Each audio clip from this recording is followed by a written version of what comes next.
साथ बदलते भारत की शान।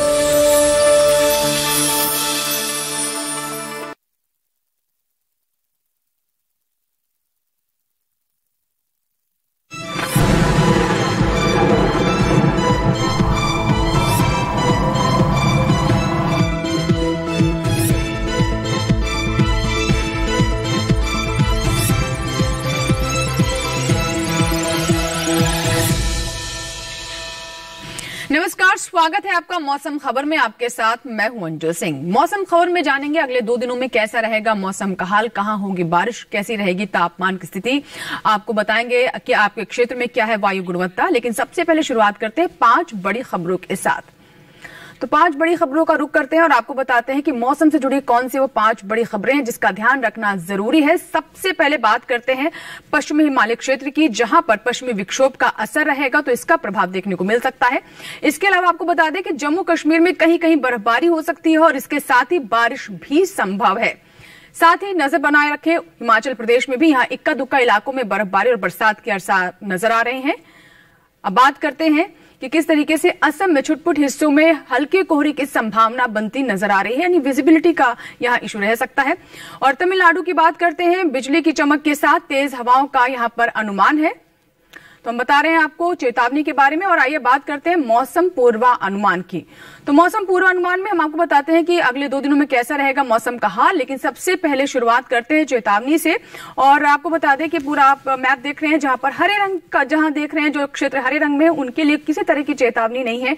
लेकिन अगर हम पीले रंग की बात करें, जैसे कि आप तमिलनाडु की बात करें, इसके अलावा हम नजर डालें किस तरीके से रायलसीमा, तटीय आंध्र प्रदेश, असम और मेघालय, और आप देख सकते हैं कि जम्मू कश्मीर और हिमाचल प्रदेश में भी नजर बनाए रखने की जरूरत है।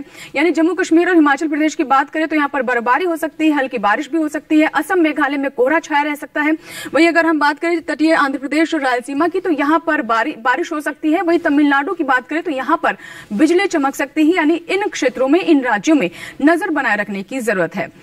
और आइए बात करते हैं पूर्वानुमान की। तो आप देख सकते हैं कि किस तरीके से जम्मू कश्मीर, हिमाचल प्रदेश, इसके अलावा आप पंजाब, उत्तराखंड, हरियाणा, पश्चिमी उत्तर प्रदेश और पूर्वी उत्तर प्रदेश की बात करें तो यहाँ पर बारिश का किसी भी तरह का अनुमान नहीं है। यहाँ पर बरसात नहीं होगी, यानी यहाँ पर बारिश नहीं होने के साथ ही मौसम साफ भी रहेगा। तो इन इलाकों के लिए इस तरह की जानकारी भारत मौसम विज्ञान विभाग की तरफ से दी जा रही है। किसी तरह की बारिश की यहाँ पर उम्मीद नजर नहीं आ रही है। लेकिन अगर हम बात करें असम की और साथ ही मेघालय की, तो यहाँ पर कहीं कहीं बारिश हो सकती है। वहीं अरुणाचल प्रदेश पर अगर हम नजर डालें तो यहाँ भी कई जगह पर बरसात की संभावना बनती नजर आ रही है। वहीं बिहार, झारखंड और ओडिशा की बात करें और गांगे पश्चिम बंगाल की बात करें तो यहाँ पर बारिश नहीं होगी। दक्षिण भारत का रुख करते हैं तो देखिए तटीय आंध्र प्रदेश में कई जगह पर बारिश हो सकती है। तमिलनाडु में भी कुछ जगहों पर बारिश हो सकती है। रायलसीमा और भीतरी दक्षिणी कर्नाटक की बात करें तो यहाँ कहीं कहीं बरसात हो सकती है। और जो अन्य क्षेत्र देख रहे हैं दक्षिण भारत में, तेलंगाना की बात करें, भीतरी उत्तर कर्नाटक की बात करें तो यहाँ पर बारिश की संभावना अगले 2 दिनों में नहीं है। और ज्यादातर क्षेत्र आप देख सकते हैं सफेद रंग में, यानी यहाँ पर अगले 2 दिनों में बारिश नहीं होगी। जिसमें आप छत्तीसगढ़ की बात करें, पूर्वी उत्तर प्रदेश की, पश्चिमी उत्तर प्रदेश की, कोंकण, गोवा की बात करें तो यहाँ पर हालांकि अगले 2 दिनों में कहीं कहीं बारिश हो सकती है। अन्य क्षेत्र जो आप देख रहे हैं जो सफेद रंग में है, यहाँ पर बारिश की संभावना नहीं है। आइए बात करते हैं मौसम की चाल की, यानी पिछले 24 घंटों में कहां कहां बरसात हुई। तो पूर्वोत्तर के राज्य आप देख सकते हैं, जहां पर ज्यादातर राज्यों में, पूर्वोत्तर के राज्यों में बारिश हुई है, जिसमें आप देख सकते हैं असम, मेघालय, त्रिपुरा, ये तमाम राज्य पूर्वोत्तर के जहां पर बारिश दर्ज की गई। दक्षिण भारत की बात करें तो आप देख सकते हैं यहाँ पे ज्यादातर राज्यों में बारिश दर्ज की गई। तमिलनाडु, केरल, भीतरी दक्षिण कर्नाटक, रायलसीमा और तटीय आंध्र प्रदेश, यहाँ पर पिछले 24 घंटों में बरसात दर्ज की गई है। और इसके अलावा लक्षद्वीप की बात करें तो यहाँ भी पिछले 24 घंटों में बारिश देखने को मिली है। तो ये वो दक्षिण भारत के क्षेत्र हैं, राज्य है, जहां पर बारिश देखने को मिली है। इसी के साथ ही मौसम खबर में यहाँ वक्त हुआ एक छोटे से ब्रेक का। लेकिन ब्रेक के बाद जब वापस आएंगे तो हम बात करेंगे तापमान की। कहीं मत जाएगा, बने रहे हमारे साथ। छोटा सा ब्रेक।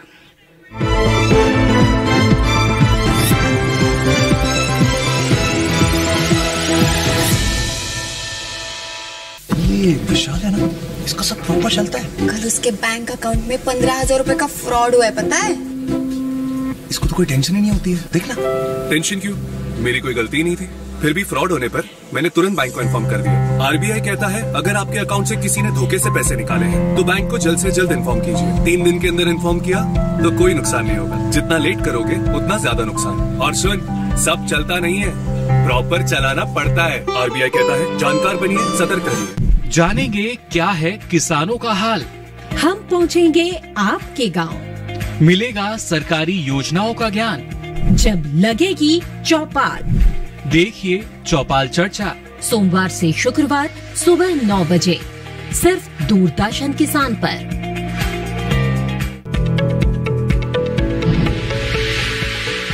खुशहाल होंगे खेत, पशु रहेंगे स्वस्थ, सरकारी स्कीम का होगा लाभ, जब एक्सपर्ट्स का मिलेगा साथ, आपके सवाल विशेषज्ञों के जवाब, सिर्फ एक फोन कॉल की दूरी पर। देखिए किसानों का अपना प्रोग्राम हेलो किसान, सोमवार से शुक्रवार शाम 6 बजे से सिर्फ दूरदर्शन किसान पर।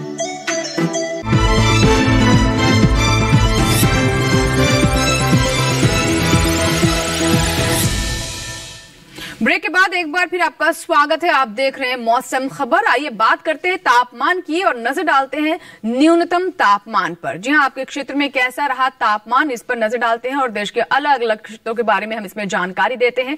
तो तापमान के हाल में सबसे पहले हम बात करते हैं न्यूनतम तापमान की, और इसमें आइए सबसे पहले आपको बताएं कि मध्य महाराष्ट्र में सामान्य से 5 डिग्री तेज रहा ज्यादा तापमान दर्ज किया गया पिछले 24 घंटों में। पूर्वी मध्य प्रदेश में भी 5 डिग्री ज्यादा रहा तापमान। इसके अलावा अगर हम रुक करें खासतौर पर अगर जो हमारे बिहार और झारखंड क्षेत्र हैं, यहां भी 3 से 5 डिग्री तापमान अधिक दर्ज किया गया। अगर हम बात करें न्यूनतम तापमान की तो इसमें हमने तेजी देखी है पिछले 24 घंटे में। दक्षिण भारत का रुख करते तेलंगाना और रायलसीमा की बात करें तो यहां भी न्यूनतम तापमान में 3 से 5 डिग्री की बढ़ोतरी हमने दर्ज की है। तेलंगाना और रायलसीमा का अगर हम रुख करें, यहां के तापमान पर अगर हम नजर डालें। इसके अलावा जानकारी दे दें आपको कि मराठवाड़ा में भी 3 से 5 डिग्री न्यूनतम तापमान में बढ़ोतरी दर्ज की गई पिछले 24 घंटे में। भारत मौसम विज्ञान विभाग की तरफ से जानकारी दी गई है। इसके बाद आइए पूर्वोत्तर राज्यों की बात करें तो असम मेघालय में 1 से 3 डिग्री की बढ़ोतरी दर्ज की गई है न्यूनतम तापमान में पिछले 24 घंटों में। और वहीं अगर हम कुछ और क्षेत्रों की बात करें खासतौर पर तटीय कर्नाटक की, तो यहां भी 1 से 3 डिग्री ज्यादा न्यूनतम तापमान दर्ज किया गया है। सामान्य से 1 से 3 डिग्री की बढ़ोतरी इसमें देखने को मिली है। विदर्भ और गुजरात की बात करें तो यहां भी 1 से 3 डिग्री की बढ़ोतरी देखने को मिली है न्यूनतम तापमान में। तो गुजरात और विदर्भ में भी 1 से 3 डिग्री हमने तापमान में बढ़त दर्ज की है पिछले 24 घंटों में।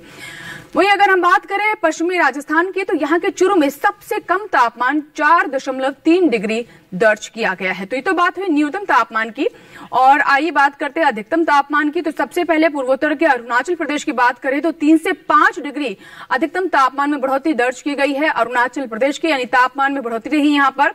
वहीं अगर हम खासतौर पर बात करें उप हिमालय पश्चिम बंगाल की, तो यहां भी 1 से 3 डिग्री की बढ़त दर्ज की गई है अधिकतम तापमान में। और आइए अब रुक करते हैं दक्षिण भारत का। तो यहाँ आप देख सकते हैं तमिलनाडु और केरल में भी, और इसके अलावा पुडुचेरी में 1 से 3 डिग्री की बढ़त दर्ज की गई है न्यूनतम अधिकतम तापमान में। ये हमने बढ़ोतरी दर्ज की है, भारत मौसम विज्ञान विभाग की तरफ से जानकारी दी गई है। वहीं पश्चिमी मध्य प्रदेश की बात करें तो 3 से 5 डिग्री की से में कमी देखने को मिली है, यानी गर्मी थोड़ी घटी है। वहीं पूर्वी उत्तर प्रदेश की बात करें तो यहाँ भी 1 से 3 डिग्री कमी देखने को मिली है अधिकतम तापमान में। और पूर्वी राजस्थान की बात करें तो यहाँ भी 1 से 3 डिग्री कम रहा अधिकतम तापमान। यहां भी ठंड बढ़ी है पिछले 24 घंटों में। और आइए बात करते हैं कुछ और क्षेत्रों की। अगर हम बात करें अधिकतम तापमान की तो कारवार में सबसे अधिक 35 डिग्री तापमान दर्ज किया गया है। और आइए हम नजर डालते हैं देश के विभिन्न हिस्सों पर, वहां पर पिछले 24 घंटों में कैसा रहा तापमान।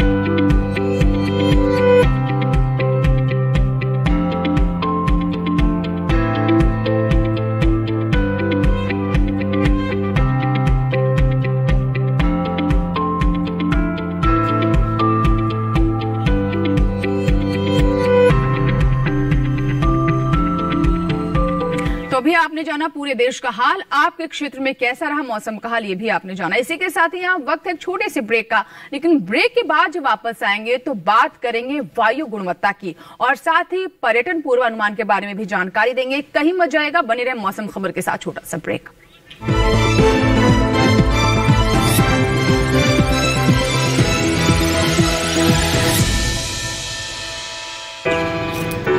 My journey of insurance and investments began at the same time when I invested in LIC SEEP. In this fast-moving world, SEEP can balance your funds with security and growth. SEEP will take care of the ups and downs of the market and will give you fruitful results so that you enjoy the ride.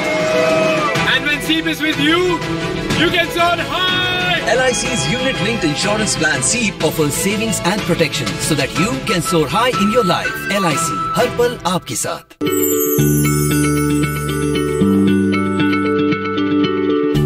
क्या आप किसी बीमारी से परेशान हैं? चाहते हैं doctor की सलाह? तो हम हैं आपके साथ, बताएंगे आपको जीने की राह। समस्याएं आपकी, समाधान देश के मशहूर विशेषज्ञों के। घर बैठे बात करें देश के जाने माने डॉक्टरों से। हमारे लाइव प्रोग्राम स्वस्थ किसान में हर शनिवार शाम 6 बजे से 7 बजे तक।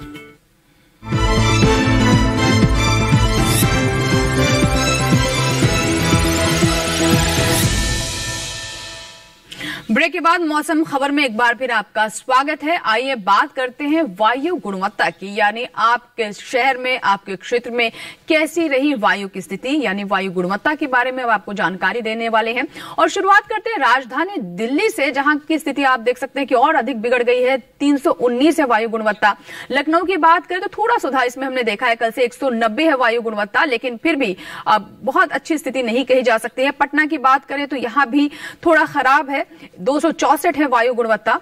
इसके बाद बेंगलुरु की बात करें तो बेंगलुरु में अच्छी स्थिति आप देख रहे हैं, 56 है वायु गुणवत्ता। तो बेंगलुरु के बाद आइए बात करते हैं पुणे की, तो 159 है वायु गुणवत्ता, काफी बेहतर है। हालांकि अभी भी और बेहतर की उम्मीद की जा सकती है, संतोषजनक इसे कहा जा सकता है। पुणे के बाद आइए बात करते हैं हैदराबाद की, जहां पर 82 है वायु गुणवत्ता, यानी अच्छी स्थिति है, लेकिन और बेहतर की उम्मीद की जा सकती है। कोलकाता की बात करें तो यहां भी अच्छी है स्थिति, 91 है वायु गुणवत्ता कोलकाता पर अगर हम नजर डालें तो। मुंबई की बात करें तो 197 है यहां पर वायु गुणवत्ता, यानी जो खराब स्थिति है उससे बस बिल्कुल करीब ही है, लेकिन और बेहतर की उम्मीद कर सकते हैं। बढ़ते हैं आगे और पर्यटन पूर्वानुमान पर नजर डालते हैं। और सबसे पहले बात करते हैं असम के शिलचर की, तो यहां पर आप देख सकते हैं तापमान में बहुत ज्यादा बदलाव नहीं है अगले 4 दिनों में, लेकिन इन 4 दिनों में कोहरा छाया रहेगा, लेकिन आसमान बीच बीच में साफ दिखता रहेगा। तो उसी के अनुसार आप अपनी प्लानिंग करें। अगले 4 दिनों में कोहरे की स्थिति रह सकती है, यानी विजिबिलिटी की यहां पर समस्या हो सकती है। और आइए बात करते हैं हरियाणा के कुरुक्षेत्र की, तो यहां आप देख सकते हैं अगले 4 दिनों में तापमान सामान्य है, बिल्कुल एक जैसा ही है लगभग, लेकिन 4 दिन धूप खिली रहेगी, मौसम साफ रहेगा। यहां पर किसी तरह की चिंता की स्थिति नहीं देखने को मिल रही है अगले 4 दिनों में। तो अभी हमने बात की हरियाणा के कुरुक्षेत्र की, तो अगर आप यहां जाने के बारे में सोच रहे हैं तो अगले 4 दिनों का मौसम बिल्कुल बेहतर है। और अगर आप ठंडी जगह में जाना चाहते हैं, कुल्लू जाने की सोच रहे हैं, तो आपको बता दें कि शनिवार और रविवार यानी सप्ताह के अंतिम 2 दिन तो बेहतर है। यहाँ पर तापमान भी एक ही जैसा है दोनों दिन, लेकिन उसके बाद आप देख सकते हैं सोमवार को बीच बीच में धूप आपको मिल सकती है, लेकिन बादल छाए रहेंगे। मंगलवार को यहाँ पर बिजली कड़क सकती है और बर्फबारी भी हो सकती है। और जम्मू कश्मीर के गुलमर्ग की बात करें तो शनिवार और रविवार यहाँ आप देख सकते हैं कि काफी अच्छी स्थिति दिख रही है, खिली हुई धूप रहेगी, लेकिन तापमान यहाँ भी लगातार नीचे जा रहा है। अधिकतम तापमान तो दोनों दिन एक जैसा है, लेकिन अगर हम बात करें रविवार की तो 1 डिग्री तापमान और नीचे जा सकता है और ठंड बढ़ सकती है। सोमवार और मंगलवार की बात करें तो मंगलवार को बहुत अधिक बर्फबारी हो सकती है और ज्यादा ठंड हो सकती है। खजुराहो की बात करें, यानी मध्य प्रदेश के खजुराहो जाना चाहते हैं तो 4 दिन लगभग एक जैसी स्थिति है, बहुत ज्यादा किसी तरह का बदलाव यहाँ नहीं देखने को मिल रहा, लेकिन आसमान में कहीं कहीं बादल छाए रहेंगे, थोड़ा बहुत कोहरा भी अगले 4 दिनों में हो सकता है। अगर आप खजुराहो जाने की सोच रहे हैं तो यहाँ की स्थिति पर नजर जरूर बनाए रखें।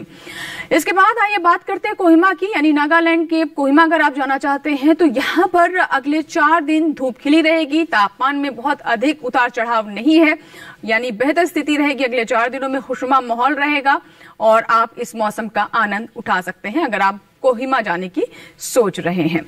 तो ये तो बात हुई कि किस तरीके से हमारे जो दर्शक हैं वो मौसम पूर्वानुमान खासतौर पर पर्यटन के लिहाज से ध्यान रखें।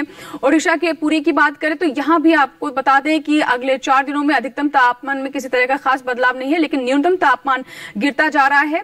और शनिवार को बीच बीच में आपको धूप दिख सकती है, ऐसी स्थिति आप रविवार और सोमवार को भी देख पाएंगे, लेकिन मंगलवार को आपको धूप नहीं दिखाई देगी। जोधपुर की बात करते हैं, राजस्थान के जोधपुर की, तो यहाँ आप देख सकते हैं चारों दिन बहुत अच्छा मौसम रहने वाला है, धूप खिली रहेगी, मौसम साफ रहेगा, तापमान में भी ज्यादा उतार चढ़ाव नहीं है और ना ही आप ये कहेंगे इसको देखकर कि बहुत ज्यादा ठंड बढ़ने वाली है। लगभग एक जैसी ही स्थिति अगले 4 दिनों में आपको जोधपुर में देखने को मिल सकती है। तो अगर आप राजस्थान का रुख करना चाहते हैं तो वहां के लिए काफी अच्छी स्थिति आप मान सकते हैं। उत्तर प्रदेश के प्रयागराज की बात करें तो यहां भी कोहरा छाया रह सकता है अगले 4 दिनों में। शनिवार, रविवार, सोमवार और मंगलवार की हम बात कर रहे हैं। तापमान में यहां भी देखिए कोई ज्यादा बदलाव तो नहीं है, लेकिन कोहरा जरूर यहां पर अगले 4 दिनों में हो सकता है, इसका सामना आपको करना पड़ सकता है।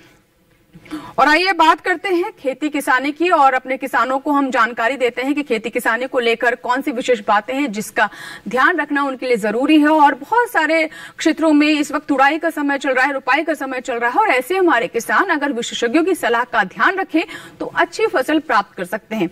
आज हम खास तौर से बात करेंगे राजस्थान और गुजरात के किसानों की कि यहाँ के किसानों के लिए विशेषज्ञों की क्या सलाह है। आइए डालते हैं नजर।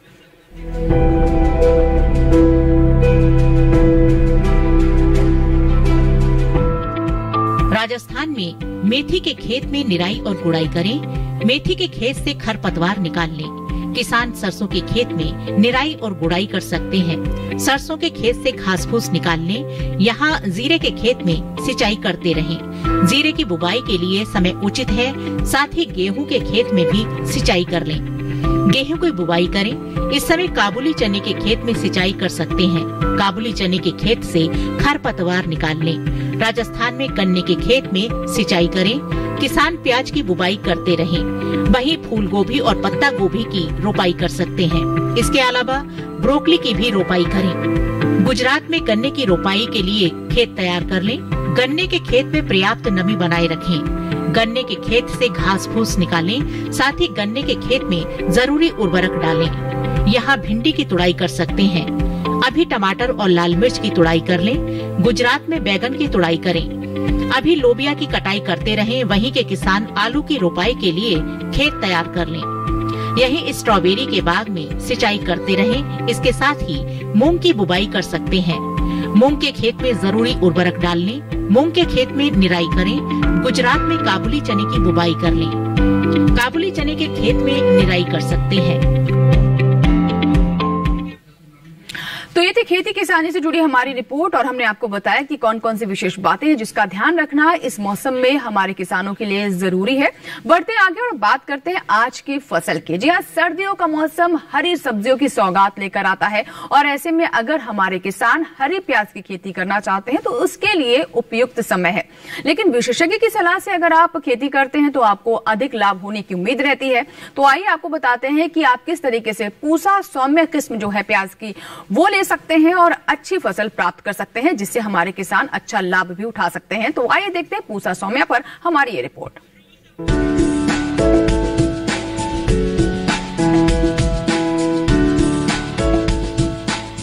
ये समय हरी प्याज की पूसा सौम्या किस्म की बुआई के लिए एकदम अनुकूल है। जनवरी में हरी प्याज की पूसा सौम्या किस्म लगाई जा सकती है। इसकी बुआई के लिए किसान सबसे पहले खेतों को जोत कर तैयार कर ले। खरपतवार को पूरी तरह से साफ कर ले। 1 हेक्टेयर खेत के लिए करीब 10 से 12 किलो बीज काफी रहते हैं। उर्वरक की बात करें तो अच्छी फसल के लिए 1 हेक्टेयर खेत में 150 किलो नाइट्रोजन, 60 किलो फास्फोरस और 60 किलो पोटेशियम युक्त उर्वरक का इस्तेमाल करें। बुआई के समय पंक्ति से पंक्ति के बीच की दूरी 15 सेंटीमीटर रखें। अच्छी फसल के लिए बुआई के तुरंत बाद फसल में सिंचाई करें। इसके बाद हर 10 से 12 दिन के अंतराल पर फसल में सिंचाई जरूर करें। हरी प्याज में थ्रिप्स कीट के हमले का खतरा रहता है। थ्रिप्स की रोकथाम के लिए विशेषज्ञों की सलाह पर उचित दवाओं का छिड़काव करें। ध्यान रहे, दवा का छिड़काव सिर्फ कीट प्रभावित जगह पर ही करें। उन्नत किस्म पूसा सौम्या लगाने से किसान अच्छी उपज ले सकते हैं। 1 हेक्टेयर में इस किस्म की 250 क्विंटल फसल ली जा सकती है। ये किस्में उत्तर भारत में लगाने के लिए काफी अच्छी है। पूसा सौम्या की खेती उत्तर भारत में दिल्ली और दिल्ली के आसपास के इलाकों में की जा सकती है। तो बिल्कुल हरी प्याज की बात करें तो पूसा सौम्य हमारे किसानों के लिए एक अच्छा चुनाव हो सकता है। तो पूसा सौम्य की आप किस्म ले सकते हैं हरी प्याज की, अगर आप खेती करना चाहते हैं। इसी के साथ ही आपको जाते जाते बता देते हैं कि अब आप ये हमारे सभी कार्यक्रम हमारे YouTube चैनल पर देख सकते हैं। जी हाँ, डीडी किसान के YouTube चैनल से जुड़ने के लिए बस करना आपको ये है कि इस QR कोड को स्कैन करें और जुड़ जाए डीडी किसान के YouTube चैनल से, जहां आप मौसम खबर भी देख सकते हैं। डीडी किसान पर प्रसारित होने वाले अन्य कार्यक्रम भी हमारे YouTube चैनल पर कहीं भी किसी भी वक्त देख सकते हैं। आप हमारे इस चैनल को सब्सक्राइब करें, अपने मनपसंद कार्यक्रम लाइक भी करें और हमारे YouTube चैनल पर आप अपनी प्रतिक्रिया भी दे सकते हैं। इसी के साथ ही आज के मौसम खबर में फिलहाल इतना ही। उम्मीद करते हैं मौसम खबर से हमारे किसानों को मदद मिल रही होगी। मौसम का ताजा हाल और कृषि सलाह लेकर फिर होंगे हाजिर, लेकिन आप बने रहे दूरदर्शन किसान के साथ। नमस्कार।